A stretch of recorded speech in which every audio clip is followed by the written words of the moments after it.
What kind of son forgets his own mother on Christmas? That question ripped through my chest as I sat alone in the flickering light of the fake tree, staring at the unopened bottle of red wine and the neatly wrapped gifts I had bought for children who never came. My house was silent, save for the faint hum of the heater kicking on, silent and suffocating. I had cooked their favorites, set the table with the good china, even placed stockings by the fire. But the phone never rang, the door never opened. My family, the ones I raised, the ones I sacrificed everything for, left me to sit in the ruins of my own hope. And that was the night I decided to gamble their inheritance on a single spin of a roulette wheel. It hadn't always been like this. There was a time when Christmas meant laughter, warmth, and chaos wrapping paper flying across the room, the smell of turkey in the oven. I used to live for those moments.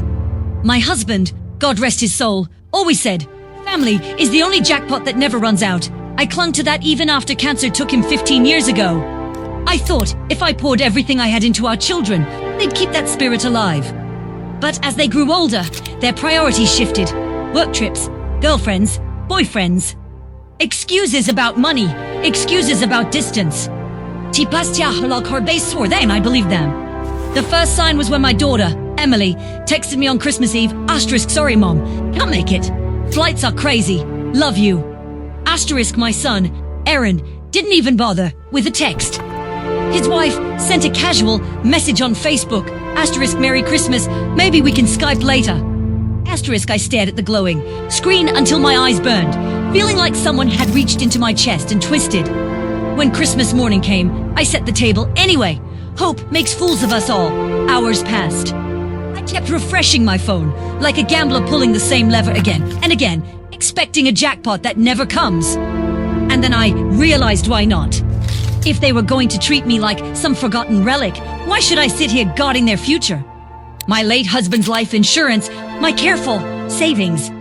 The money I had protected for them, about $500,000, what good was it doing locked away? It was supposed to secure their future, but what about mine? By evening, after a few glasses of that untouched wine, the decision felt less insane. In fact, it felt righteous. I packed a small bag, withdrew what I needed from the account, and booked the next flight to Las Vegas. I told no one. Let them figure it out later.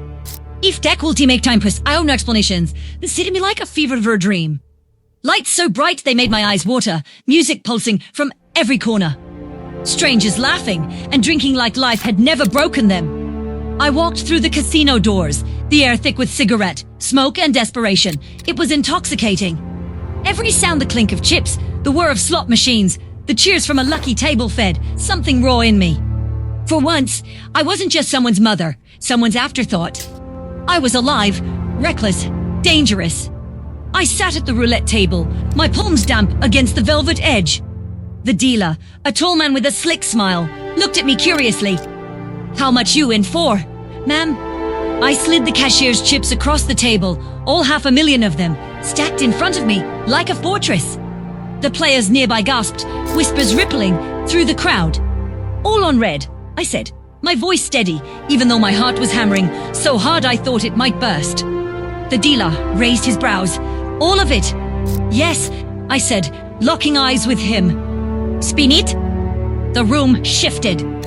People leaned in closer, some shaking their heads in disbelief. A young couple behind me whispered, she's insane. Maybe I was. But as the wheels spun, all I could think of was Emily's text, Aaron's absence. The ghost of my husband's voice telling me family was the only jackpot. Well, maybe he was wrong. Maybe life had one last trick for me. Both the ball bottlers again slowing, teasing red, back to black. My breath caught. The world narrowed to that tiny white bull, my nails dug into my palms, and then red. The dealer's voice rang out, red 17. The table erupted, people cheering like they'd won too. The mountain of chips was doubled in an instant, and I laughed a sound I hadn't made in years, sharp and wild. For the first time in so long, I felt power surging through me. Not the power of being needed, not the burden of sacrifice, but the raw, selfish power of victory. Congratulations, the dealer said softly, almost in awe. What now? I stared at the pile of money that wasn't supposed to exist. Money that belonged to children who had abandoned me. Money that had just turned into $1 million in the blink of an eye. And in that moment, I knew one thing for certain. Christmas would never be the same again. When I checked into the suite that night, I felt like I was floating somewhere above my own life. The bellhop pushed the cart of luggage I barely brought just to carry on and looked at me like I was some eccentric widow trying to relive her glory days. He had no idea that the chips tucked away in the casino vault were worth more than he'd earned in 20 years. No idea that I had gone from being a forgotten mother crying into her wine glass to a woman sitting on $1 million cushion, all in the span of a spin. I drew the curtains wide open. The neon glow from the strip poured into the room like liquid fire, painting the walls with flashes of red and gold. Below me, traffic was a river of lights, horns, and drunk laughter. My reflection in the window startled me, cheeks flushed, eyes fever bright. I looked alive again, dangerously alive. Argent champagne, the good can, not that she be bought to Streff a week. When the server wheeled it in with a bucket of ice, he glanced at me curiously. Celebrating something. I smirked. You could say that. He didn't press further, just smiled politely and left me with the chilled bottle. I popped it open myself, the cork ricocheting off the ceiling. Foam spilled over the glasses I poured too much too quickly, but I didn't care. I stood at that window, toasting myself, and whispered, "Merry Christmas." The next morning, my phone lit up. Not with the voices I had wanted the night before, but with delayed attempts at guilt. A missed call from Emily, a voicemail from Aaron, a half-hearted "will come next weekend" mom text. I deleted them without listening, without responding. For once, their voices didn't matter. Instead, I went downstairs. The casino floor was a beast that never slept. Old men hunched over slot machines. Young women in glittering dresses dragging, half-drunken boyfriends behind them, waitresses weaving between tables with trays of drinks. I walked past them all, my heels clicking against the marble floor. I wasn't here to watch. I was here to play. A blackjack table caught my eye. 5 men sat there, already well into their game, the dealer shuffling a fresh deck. I slipped into the empty seat, stacking my chips like I belonged there. One of the men, middle-aged, slick-coddled, that's mir Keda Timur. "High roller," he said, eyeing the chips. "You know what you're doing, lady." I met his smirk with a steady stare. "Better than you." The dealer dealt, and I played. Hand after hand, I doubled down, hit, stood, watched cards fall into place like the universe had bent itself toward me. I wasn't just lucky, I was electric. Within 2 hours, I had tripled my stack. The men at the table cursed under their breath. One slammed his fist when I pulled 21 on a hit that should have sunk me. "Jesus," the gold watch man muttered. "Who the hell asterisk or asterisk you?" I smiled, gathering my chips. "The ghost of Christmas you forgot. By noon of me blood song." I wandered through the casino, past the blinking slots and roaring craps tables, carrying the weight of victory in my purse. I wasn't gambling anymore. I was hunting. Every spin, every card, every roulette wasn't money I was after. It was payback. I thought of my children, how they probably woke up that morning to their hangovers, or shopping, trips or whatever. Shallow things occupied their lives. Did they feel guilty? Did they even care? Did they imagine their mother, que crossed the Cardinary on day? That night, I sat at another roulette wheel. A different dealer this time, younger, with nervous hands. I slid 500,000 across the table. "Red," I said again, my voice steady, deliberate. The crowd gathered the Balspun. My pulse raced. For a moment, I thought, if I lose this, maids of. Maybe this is how it ends. Asterisk, the ball bounced, danced, teased and landed on red again. Cheers exploded. Someone clapped me on the back, a stranger shouting, "She did it again." My pile of chips towered like a fortress. I laughed until my sides ached, laughed until tears spilled from my eyes. But somewhere deep inside, a whisper nagged, "Asterisk, what now? What happens when there's no one left to prove wrong?" Asterisk, I ignored it, scooping up my winnings, feeling the burn of champagne still warm in my veins. For the first time in decades, I wasn't invisible. I wasn't forgotten. I was unstoppable. And yet, as I rode the elevator back up to my suite with a suitcase full of chips, the silence pressed in again. Not the silence of an empty house, but the silence of a woman who had burned her bridges and stood at the edge of something vast, dark, and dangerous. The door clicked shut behind me, and in the quiet of that lavish room, the million-dollar question lingered. Asterisk, was I finally free, or had I just built a new cage out of money and neon lights? I didn't sleep that night. The money sat in neat stacks inside the sweet safe, but its weight pressed against my chest all the same. Première kept passing, sipping more flat à go. Every time I closed my eyes, I saw the wheels spinning, the ball clattering. The eyes of strangers glued to me, as though I were a miracle or a disaster waiting to happen. By dawn, I cracked open the curtains. The strip was quieter now, though not silent. Vegas never sleeps. Few stragglers yellinand. Toulouse trace première en Vietem. Their chaos was fleeting, but mine had teeth. Mine had permanence. I picked up my phone. For a long moment, I hovered over Emily's number. What would I say if she answered? Asterisk, hi honey, Merry Christmas. I'm in Las Vegas, and I just turned your inheritance into $1 million because you couldn't be bothered to show up for dinner. Asterisk, I imagined the silence on the other end, the confusion, maybe even the anger. No, not yet. My reflection startled me again. I didn't look broken anymore. My eyes glowed with something I hadn't seen in years: defiance.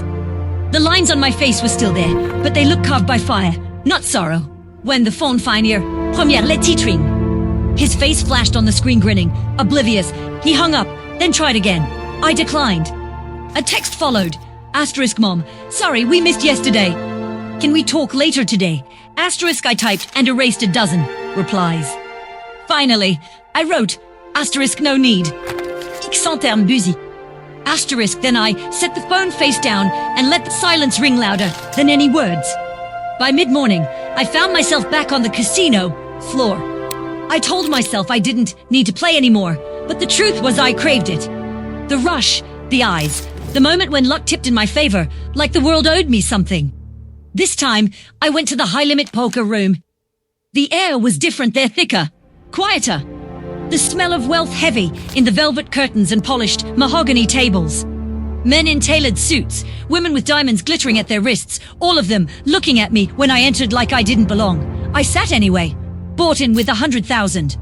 The dealer glanced at me skeptically, but I smiled as if I had all the right in the world. The first hand, I folded. The second, I bluffed. By the third, I dragged in a pot worth more than my old yearly salary. One man across from me, silver hair slicked back, narrowed his eyes. You've done this before, he said. I raised an eyebrow. No, I've just been underestimated before. Hours passed. Première et miau. Sometimes I lost big, sometimes I clawed it back, but every chip I stacked felt like a victory against the ghosts of my family's indifference. The dealer kept glancing at me like I was a storm brewing in plain sight. When I finally cashed out, my hands trembled from adrenaline. My purse bulged. I could feel the weight of it dragging me toward the ground, yet I stood taller than I had in years. Back in the suite, I lay on the bed surrounded by money. Not just stacks of chips anymore, but thick bundles of cash the cashier handed over in tidy bricks. I spread them out like blankets, laughing at the absurdity. And then, without warning, tears came. Hot, fierce, unstoppable. I wasn't crying for the money. I was crying for every Christmas dinner I had eaten alone. For every voicemail where I begged my children to visit. For every time I told myself it didn't matter if they forgot me. The money didn't erase it. It only magnified the hole. The knock at the door startled me. I froze, wiping at my eyes. Another knock, firmer this time. Room service, a voice called. I hadn't ordered anything. My chest tightened. Slowly, I opened the door. A man in a suit stood there. No cart, no tray. He smiled politely, though his eyes were sharp. Ma'am, he said. I'm from the casino's VIP services. We've noticed your winnings. Management would like to extend certain privileges to you: dinners, shows, even a private jet if you'd like. My heart thudded. They'd noticed me. Of course they had. And he continued, lowering his voice, we'd also like to discuss investments. People like you don't come along often. We'd hate to see you squander your momentum. I stared at him, the weight of his words pressing in. Investments, privileges, a private jet. The world was suddenly opening doors I never imagined existed. But somewhere deep inside, that same whisper rose again. Asterisk is this freedom or a trap with a prettier cage? Asterisk, I smiled at the man, masking the storm inside. Tell management, I'll think about it. When I shut the door, the money still scattered across the bed. I realized something terrifying. I wasn't sure I could stop. I didn't leave the suite for the rest of that day. The city throbbed below me, alive and merciless, but I sat on the carpeted floor, with stacks of money spread around me like a fortress. I ran my hands over the paper, crisp and warm, the smell of ink and cotton filling the air. It was intoxicating. More intoxicating than champagne, more addictive than any drug. À some point I began. Aaron had left 3 more voicemails. His voice trembled in one of them. Asterisk, Mom, please, just call me back. Emily's worried too. We didn't mean to hurt you. We just messed up. Asterisk messed up. That was his excuse. Not forgot, not abandoned. Juste message du better the Gurnbein callback. I didn't even delete the messages this time. I left them there as proof of how little they thought of me until they sensed something was off. PMIC now I found warning years. A sleek black dress I'd shoved to the back of the closet after my husband died. Red lipstick that had dried out in its tube, resurrected with a little heat from the hotel hair dryer. Pearls around my neck, not because I wanted to look classy, but because I wanted to look dangerous. When I walked back onto the casino floor, I wasn't the forgotten mother anymore. I was a queen. Men turned their heads.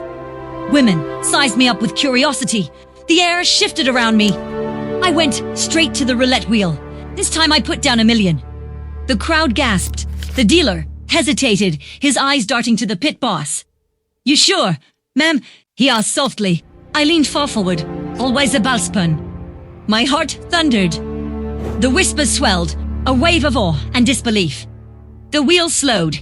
The ball bounced. Black. Gasps. A collective groan. From the crowd, my pile of chips vanished in a heartbeat. For a moment, I couldn't breathe. The world tilted, my chest tight, gone, just like that.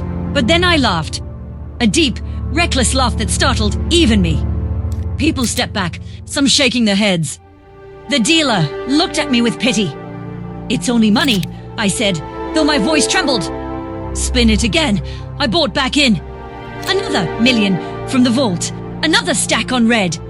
The crowd gathered tighter this time, as though they knew they were watching something unhinged, something dangerous. The dealer's hands shook as he spun the wheel again. The ball clattered, slowed, landed red. Cheers erupted. Strangers hugged me. A man kissed the back of my hand like I was royalty. My pile doubled again, towering like a monument to madness. I looked up at the mirrored ceiling, laughter spilling out of me in jagged bursts. I had lost everything, then won it back twice over, all in the span of minutes. It felt like life itself was daring me to push further, to dance closer to the fire. As the crowd dispersed, a woman slipped beside me. Tall, with sharp cheekbones and a glittering green dress that seemed to swallow the light. Surely Nadine her prum calculated. You're playing a dangerous game, she murmured. I didn't look at her. I kept my eyes on the wheel. That's the only kind worth playing, she chuckled, low and throaty. The casino loves players like you. But the house always wins in the end. I finally turned to her, meeting her gaze. My voice was steady, cold. Maybe I'm not playing against the house. Maybe I'm playing against fate. Her smile widened, but her eyes darkened, as if she knew something I didn't. She slid a card across the table. Just a name, embossed in gold. Asterisk Lydia, asterisk call me when you're ready, she said, before vanishing into the crowd. I stared at that card long after she was gone, the weight of it pressing into my palm. Something about her felt dangerous. Like Shawanti just another entirely. When I finally returned to my suite, the money once again, safe in its vault, I lay awake staring at the ceiling. Lydia's card sat on the knitstand, glinting in the dim light. And for the first time, since I placed that first reckless bet, I felt at the creeping edge of fear. Because I wasn't sure anymore if I was the one in control. Or if the game had started playing me. The fear didn't leave me. It clung to me like cigarette smoke the next morning as I descended into the casino again. The chandeliers sparkled, the dealers smiled, the dice rolled across green, felt tables, but the glitter had lost its warmth. Everything felt sharper, heavier, like the walls themselves were leaning closer to watch me. I couldn't stop thinking about Lydia. Who was she, really? Just another player who liked to toy with strangers. Or someone the casino sent to reel in the big fish. The card she'd left sat heavy in my purse, its golden letters catching my eye every time I opened it. I told myself I wouldn't gamble that day. I told myself I'd go see a show, maybe eat at one of the famous restaurants, even book a spa appointment. But the moment I stepped off the elevator, the tables called to me. The clatter of chips, the spin of wheels, the flash of cards, it was a siren song I couldn't resist. I wandered back into the high-limit poker room. The men I'd beaten the day before were there, but this time, their eyes weren't surprised, they were wary. One of them, the silver-haired one with the razor jaw, nodded at me. Back for more, he asked, voice smooth but taut. Always, I replied, sliding into the seat across from him. We played, hours blurred together. Chips piled, chips vanished, chips returned. It was a dance of risk and luck, and I was the wild card. At one point, I caught the silver-haired man studying me. "You're not here for money," he said quietly, his gaze piercing. I met his stare without flinching. "What makes you say that?" "Because people who play for money know when to walk away. You're chasing something else." I didn't answer, because he was right. It wasn't about the money, not anymore. It was about the spin, the gamble, the raw defiance of daring fate to crush me and walking away unscathed. When I left the table, richer but restless, Lydia was waiting near the bar, as if she'd known exactly when I'd appear. "You're wasting your time with them," she said, her smile like a blade. "Men who think the game is about cards. Come with me. I'll show you the real table." I should have walked away. I should have tossed her card back at her and shut myself in my suite. But something in her eyes, a promise, or maybe a threat, pulled me in. She led me through the casino, past velvet ropes, into a private room hidden behind a door guarded by two men in dark suits. Inside, the atmosphere changed. No flashing lights, no roaring crowds. Just a round table under a single chandelier, the air thick with cigar smoke and tension. Around the table sat people who radiated power, a woman with diamonds dripping from her wrists, a man with scars across his knuckles, another with eyes so cold they seemed carved from ice. They looked up as Lydia guided me to a chair. "This is her," Lydia said. "The one who doubled her inheritance twice over on red." Their stares pinned me like knives. One of them, the man with the scars, chuckled. "She's either fearless or insane." "Both," Lydia replied smoothly, placing a hand on my shoulder. "Which makes her perfect." I sat, my palms flat on the cool wood of the table. "Perfect for what?" "For the kind of game that doesn't end when the chips are gone," Lydia said softly. The dealer appeared a silent man in a black suit, his eyes blank as he shuffled cards. "The stakes," Lydia explained in a voice like silk, "weren't always measured in money here. Sometimes it was property, sometimes favors, sometimes secrets." I swallowed hard. "And if you lose?" The diamond-clad woman leaned forward, her smile predatory. "Then you lose more than you think you can bear." My pulse thundered.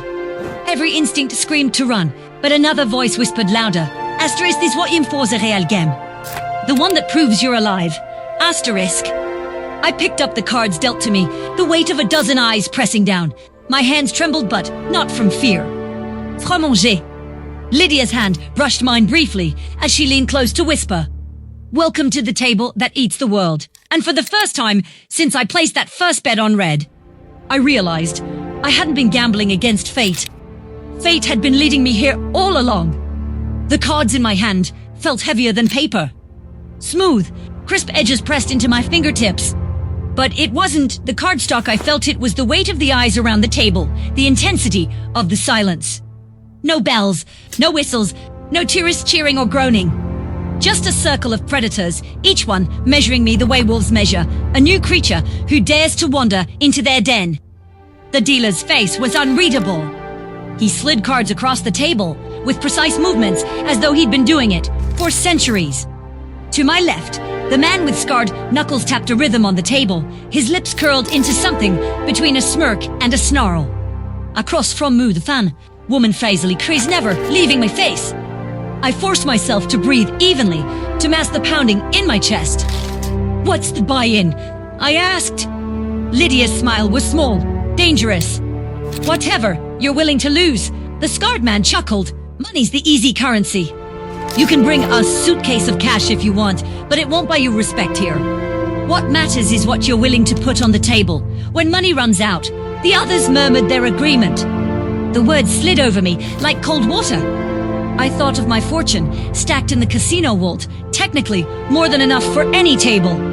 But I understood, now that wasn't the game they played. This was something deeper. The first hand began. Bets were made casually, with slips of paper instead of chips. Notes signed with bold strokes, names of companies, parcels of land, codes to vaults, whispers of political favors.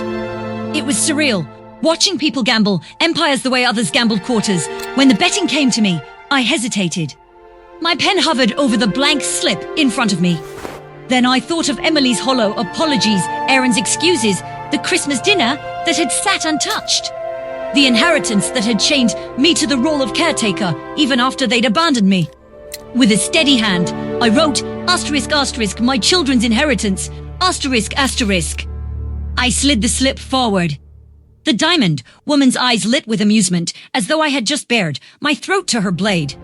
Lydia's lips curved in approval. The cards moved. I played carefully, watching, learning, sensing the rhythm of this strange, silent war. I lost the first hand. My stomach tightened, but no one flinched. Loss was expected. Loss was part of the game. By the third hand, I found myself holding a flush.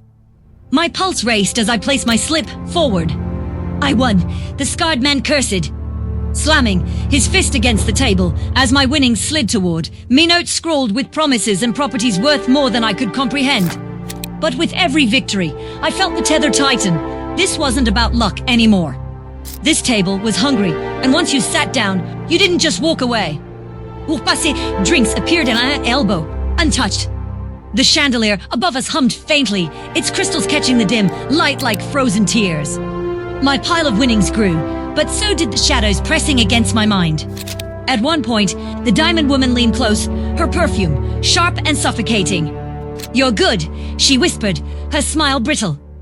"But good isn't enough here. The house doesn't always win, darling, but the table always collects." Her words clung to me, even as I raked in another hand.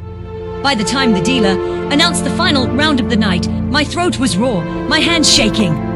The pile before me was massive fortunes, secrets, power, but it meant nothing. I realized with a cold jolt that I didn't even know what I wanted anymore.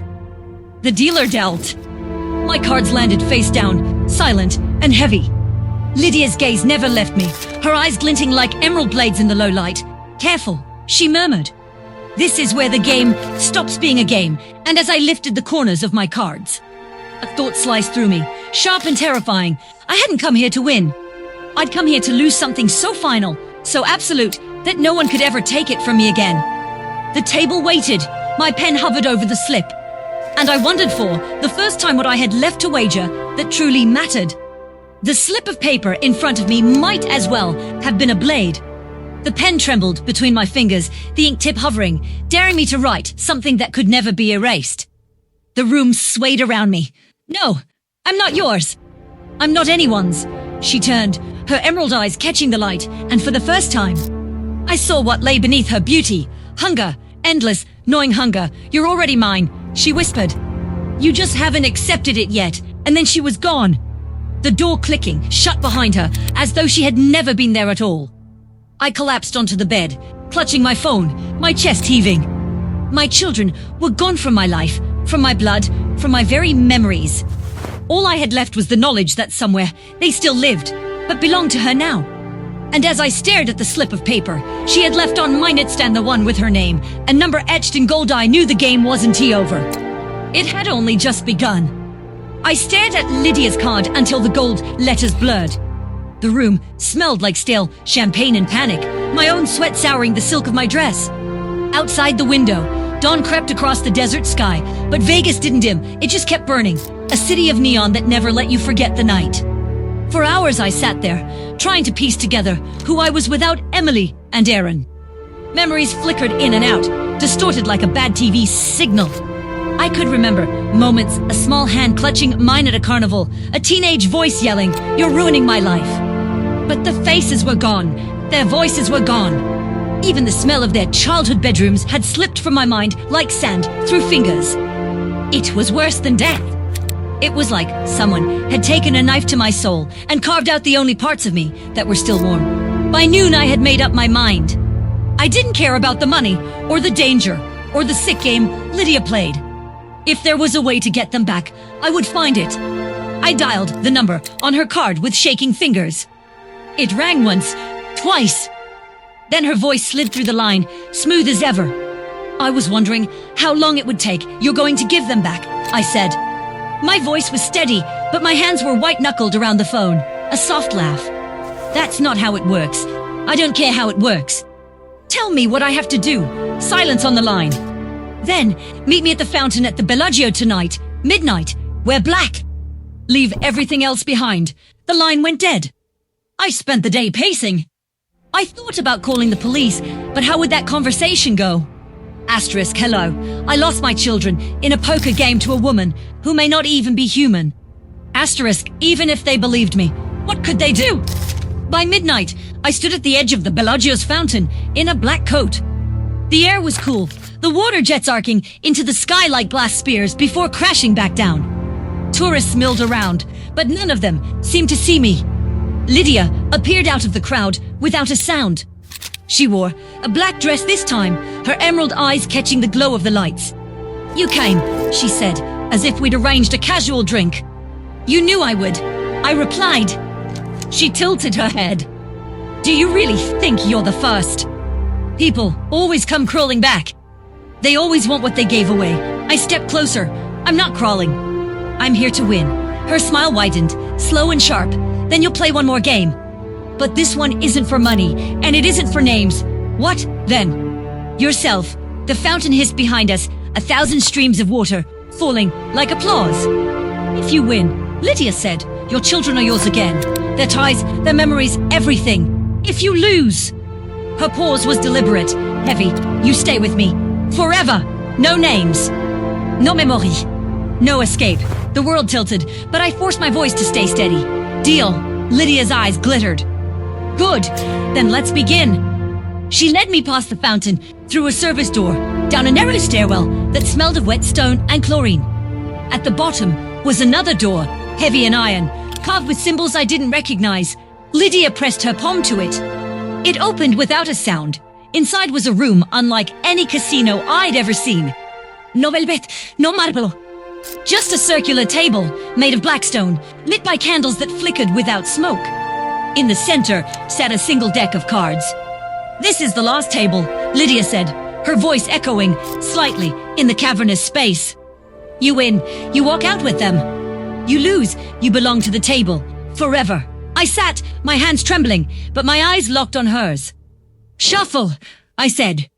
She smiled, slow, knowing, hungry, and began to deal.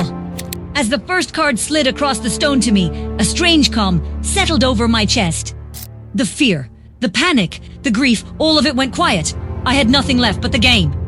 And this time, I wasn't betting for revenge or thrill. This time, I was betting for love.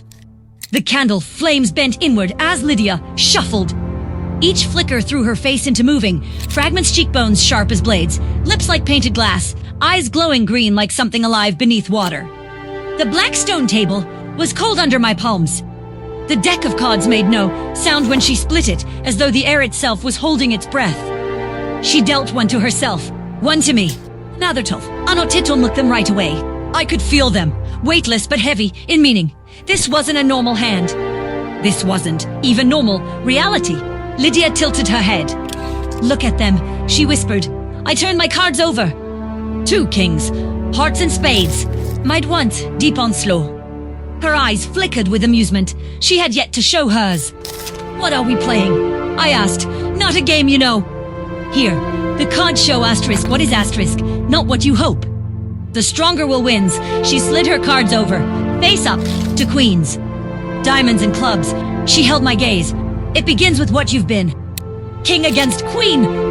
Parent against predator. The room seemed to shudder. The stone table pulsed faintly beneath my fingers. She dealt again. 3rd card to me. The moment it landed, a smell rose in the room. Pine needles, cinnamon, candle wax. Christmas morning. My breath caught. On the card was a picture, not a symbol. Emily, as a little girl, missing her front tooth, holding up a crooked paper star. A sob tore from my throat before I could stop it. Lydia's third card landed in front of her. The image was a cage, iron bars twisting into a crown.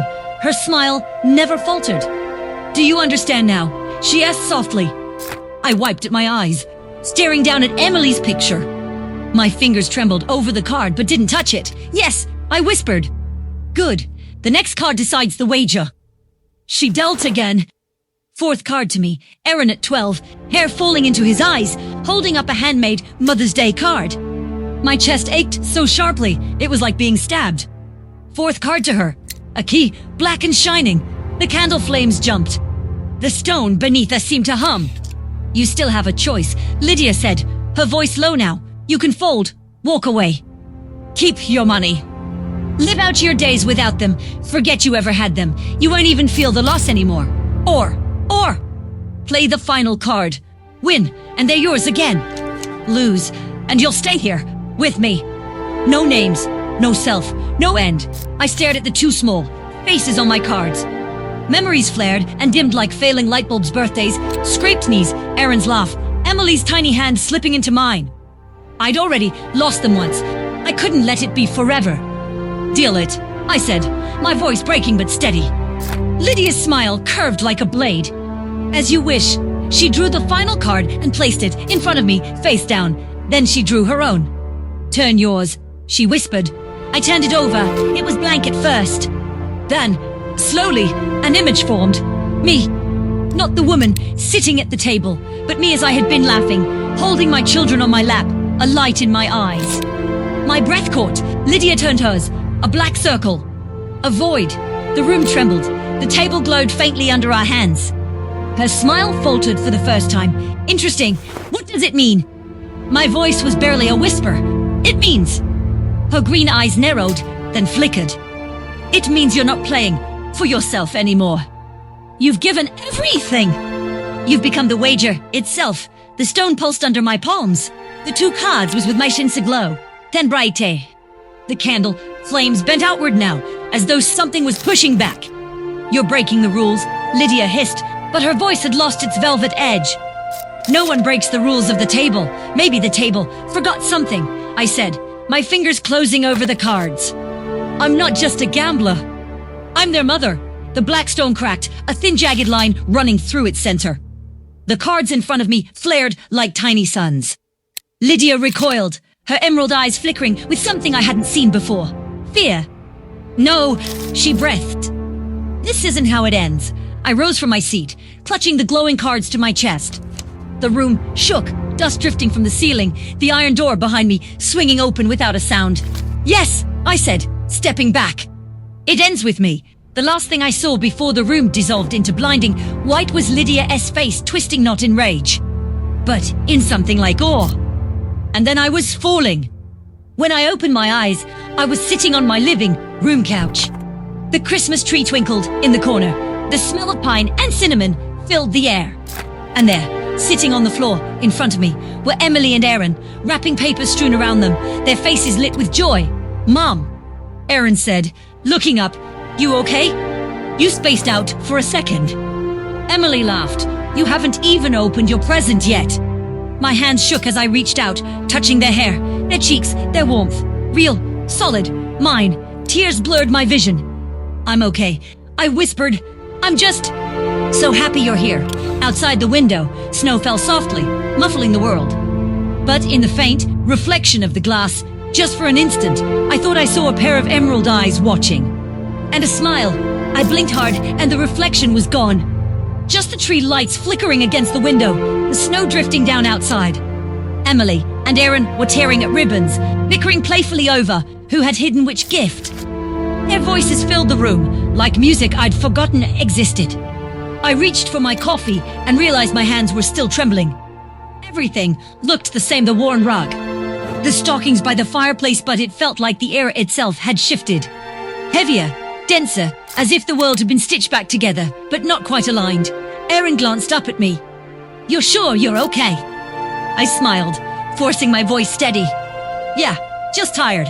He grinned and went back to his gifts.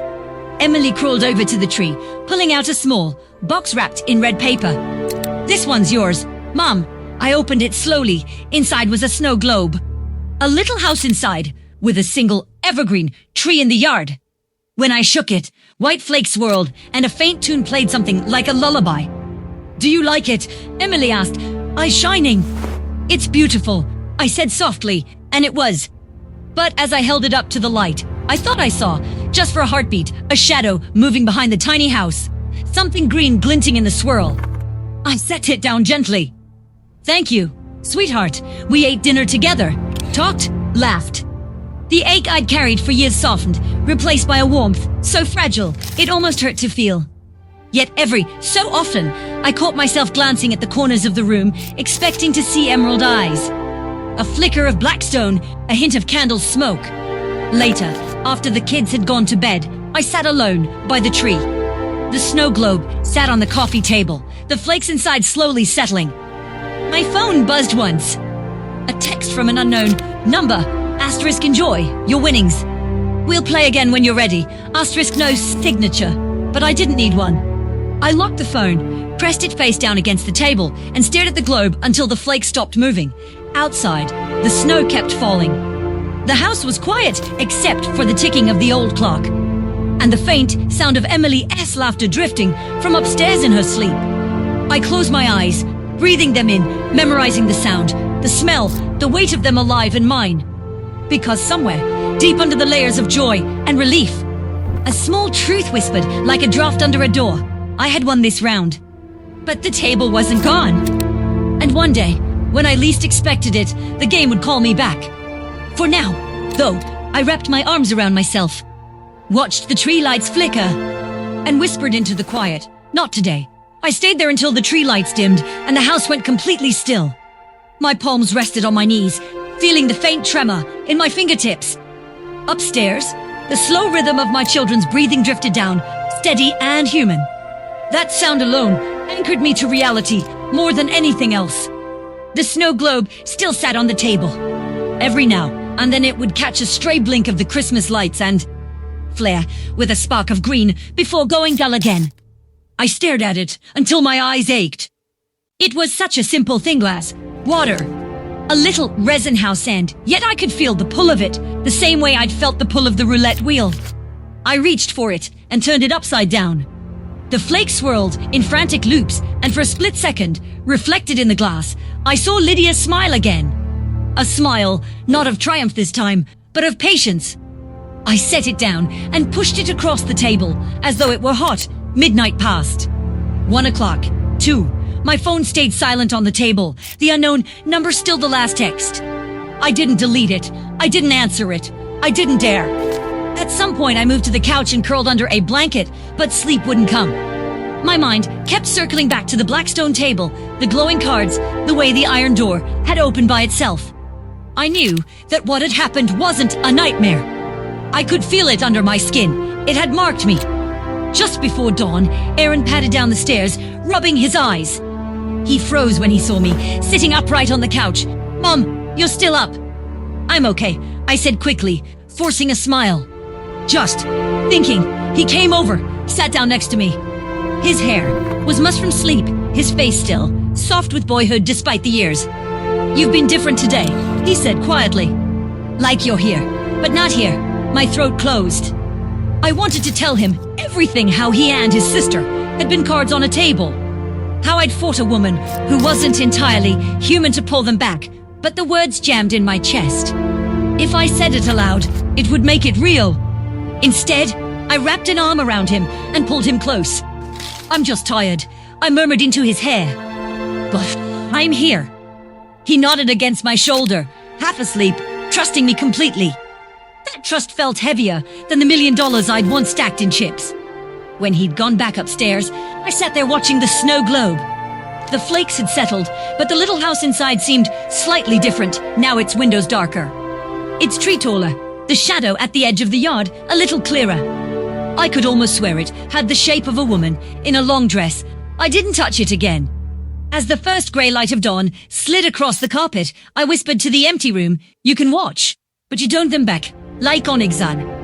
Upstairs, Emily laughed in her sleep again. I drew the curtains, shut out the snow, and let myself sink into the couch, not closing my eyes.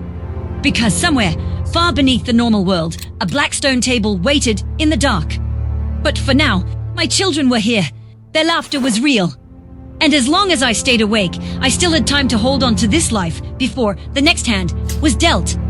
The morning light bled slowly into the living room, turning the edges of the furniture gold. I didn't move. My body ached from sitting upright on the couch all night. But I was afraid that if I blinked too long, if I let my guard down, for even a heartbeat, everything would vanish again. Footsteps on the stairs. Emily appeared, hair a wild tangle, still in her pajamas. She rubbed her eyes and yawned, the same way she used to when she was 7. "Mom, did you sleep down here?" "I couldn't sleep," I said. My voice cracked a little. She padded over and plopped onto the couch beside me. "I had the weirdest dream," she said. Like, I was in this huge room with candles, and there was this lady in a green dress. She kept calling my name, but I didn't want to go. My stomach turned to ice. Did she say her name? I asked carefully. Emily shrugged. I don't remember. But she had really pretty eyes. She leaned against me, unconcerned, the dream already fading from her mind. "Anyway, are we still doing pancakes this morning?" I wrapped an arm around her, clutching her tighter than I meant to. "Yeah," I whispered. "Pancakes." Aaron came down soon after. He didn't mention any dreams, but he kept glancing at the snow globe on the table, frowning like it was a puzzle he couldn't quite solve. We cooked breakfast together. I poured batter into the skillet, flipping pancakes while Emily set the table and Aaron fetched the syrup. It was ordinary, absurdly ordinary, and yet every movement felt like a prayer. While they ate, I excused myself for a moment and slipped into the hallway. I fought it. Premier unlucky deets, turn the number. Asterisk enjoy. Your winnings. We'll play again. When you're ready. Asterisk, I hovered over the delete button. My thumb trembled. Deleting it wouldn't erase what had happened. It wouldn't erase Lydia or the table. In the end, I didn't delete it. I saved it under a name. Asterisk asterisk, never answer asterisk asterisk. When I went back to the kitchen, the kids were laughing at some joke between them, syrup smeared across their plates. For a moment, the house smelled of butter and sugar and warmth. I sat down and made myself eat. Slowly, the tension in my chest eased just a little. After breakfast, Emily went upstairs to call a friend, and Aaron wandered outside to shovel the walk. I was left alone with the snow globe. The flakes inside had settled completely. The shadow was still there, faint but unmistakable, a slim figure at the edge of the tiny house's yard. Première pique dit tu peux held it spun wide, not today. Then I set it back down, turned it so the shadow faced away from me, and went to wash the dishes. Somewhere far, premier coup de the blabble, patient angry eating. But for now the kitchen window was full of snowlight, my children's voices drifted through the house, and the world was mine. And I intended to keep it that way for as long as I could. The rest of that day moved like a fragile dream. Every sound, every smell felt heightened, almost brittle. Aaron came back inside, cheeks red from the cold, stomping snow off his boots. Emily followed soon after, chattering about some friends' holiday plans. I made cocoa for them, watched steam curl from the mugs, and told myself, asterisk, this is real. This is now. Aldontoit. We spent the afternoon putting together a puzzle on the dining table. The snow kept falling, blanketing the world outside until it felt like our little house was an island, floating in silence. For a few blessed hours, there were no calls, no texts, no whispers from shadows. Just the three of us, like it used to be. But as the sun dipped low and the tree lights blinked on, I noticed Emily yawning again. Her head drooped, and for a second her eyes rolled back, like she was falling into some deep, heavy sleep. "Sweetheart," I asked. She blinked and straightened. "I'm fine, just tired." Aaron, across the table, rubbed his temples. "Me too," he muttered. "Feels like I didn't sleep at all last night." A chill swept through me. "Why don't you two go lie down for a bit?" I said, keeping my voice calm. "I'll finish the puzzle." They shuffled upstairs without protest. The house fell quiet. I sat alone at the table, staring at the half-finished puzzle. My hands trembled. Slowly, I reached for the snow globe on the sideboard. When I picked it up, the flakes swirled even though I hadn't shaken it. The tiny figure at the edge of the yard had moved closer to the little house. I gripped it tight, my knuckles white. "No," I whispered. "Not again." My phone buzzed on the table. Another text from the unknown. "Number, asterisk, they'll dream of me." Dreams are always the first door, asterisk. My stomach turned. I sprinted upstairs. Both Emily and Erin were sprawled across their beds, breathing deeply, too deeply. I shook Emily's shoulder. She didn't stir. Erin's eyes flickered under his lids like he was caught in a storm. My phone buzzed again. Asterisk, come back to the table, or they keep dreaming. Asterisk, I clenched the phone so hard it creaked. My first instinct was to throw it against the wall, but I forced myself to breathe. I bent over Emily, whispering her name, rubbing her back, but she didn't move. I stepped back, staring at my children, their bodies real and warm, but their minds somewhere else. The snow globe sat in my other hand, flakes whirling faster now. "Not today," I muttered. Then louder, "Not today." The lights flickered. The phone buzzed once more. Asterisk midnight, the same room. One hand, last chance. I sank to my knees, pressing my forehead to the carpet. I had thought the game was over. I had thought winning them back meant freedom, and now the table was calling again. I looked at my children one last time. Their faces were calm, but the way their fingers twitched made my heart ache. Then I stood, wiping my tears. If the table wanted me, it would get me. But I wasn't walking in as a victim this time. This time, I'd bring my own rules. I set the snow globe down on the nightstand between their beds. Its flakes still swirled, but I turned it so the tiny figure faced outward, away from the house. "Stay here," I whispered to them, though they couldn't hear me. "Stay with me." Then I picked up my coat, grabbed my phone, and walked out into the falling snow toward the strip. Midnight wasn't far off. The strip was a blaze of light against the falling snow, neon bleeding into the sky like fire into water. My boots crunched against the slush as I crossed the street. Heart hammering louder than the slot machines pouring, sound out of every open doorway. The city was alive, drunk, hungry. But all I could think about was my children trapped in dreams that weren't theirs, breathing but unreachable. The Bellagio loomed ahead, fountains frozen mid-arc, their jets dark for the winter night. I slipped through the revolving doors and let the heat swallow me. The carpet seemed to shift under my feet, the same swirling patterns I remembered from before, spirals dragging me deeper. Midnight struck. The sound wasn't bells. Not here, it was a low vibration that thrummed in the air, like the city's heart skipping a beat. My phone buzzed once. No text, no caller ID, just a single word flashing across the screen. Asterisk, asterisk below, asterisk, asterisk, I knew the way. My feet carried me past the main floor, through the velvet corridors, down the service stairwell that smelled of stone and water.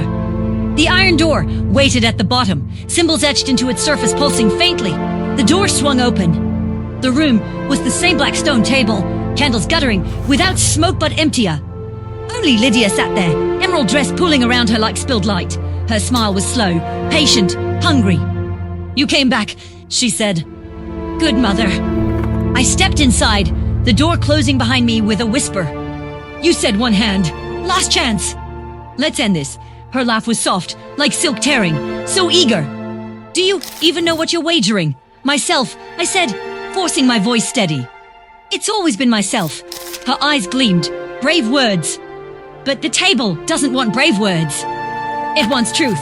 She shuffled the deck. The cards whispered against each other, faint as breathing. She slid one toward me, one toward herself. I turned mine over. Not a suit, not a number, a mirror. My reflection stared back at me, hollow-eyed, mouth trembling. Her card, a clock, its hand spinning too fast to follow. She leaned forward. "You see? Your wager isn't yourself.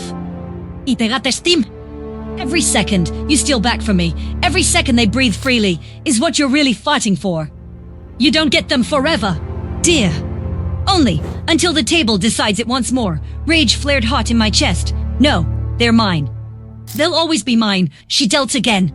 My card, Erin, laughing, alive. Hers, a void, black and endless. The table hummed.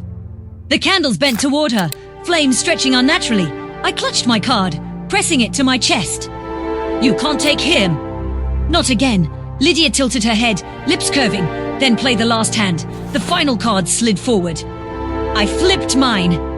A house, the little one, from the snow globe, windows lit, smoke rising from its chimney. Safe, whole. Lydia flipped hers. The figure in the yard, emerald eyes gleaming, one hand raised to knock on the door. The stone table cracked down the middle with a thunderous sound. Candles burst, wax hissing onto the floor. Lydia's smile faltered, sharp edges of fear creeping in. No, she hissed. Not possible. I slammed, my hands on the table, the image of the house blazing, with light. They're mine, I shouted. And you don't get to come inside. The iron door behind me blew open. White light poured in, swallowing the black stone, swallowing Lydia's scream as her dress shredded into smoke. When the light dimmed, I was standing in my living room again. The snow globe sat on the table, flakes settling. The figure was gone. Upstairs, two voices called at once. Mom! Premier en totem, heart bursting. Emily stood at the top of the stairs, hair messy, eyes wide but clear. Aaron was beside her, blinking in confusion. We both had the strangest dream, he said. It's over, I whispered, though my voice trembled. You're safe. But as I held them, I knew the truth. The table wasn't gone, it never would be. For now, though, I had one. And sometimes for a mother that was enough. Yet deep inside me, a question gnawed like a hidden tooth. When the table called again, would I still be strong enough to play? Snow fell steadily outside, soft and silent, muffling the world until it felt like a secret. Inside, the house was warm. Emily leaned against my shoulder on the couch, her head heavy with sleep. Aaron sat cross-legged on the rug, fiddling with the ribbon from one of his presents. The tree lights glowed, faintly, reflected in their eyes. I watched them, memorizing everything, the way Emily's hair curled behind her ear, the way Aaron's brow furrowed when he was thinking, the smell of cinnamon and pine that clung to their clothes. All of it was fragile, but it was real. Mine. For now, the snow globe rested on the table, in front of us.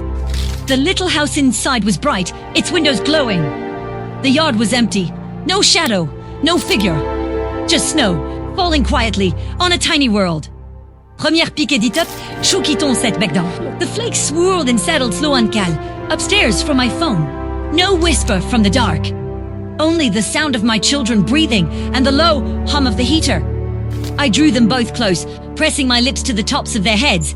We're home, I whispered. We're staying home, and for the first time in years, I let myself close my eyes. Outside, the snow kept falling. Inside, for one long, quiet night, the game was over.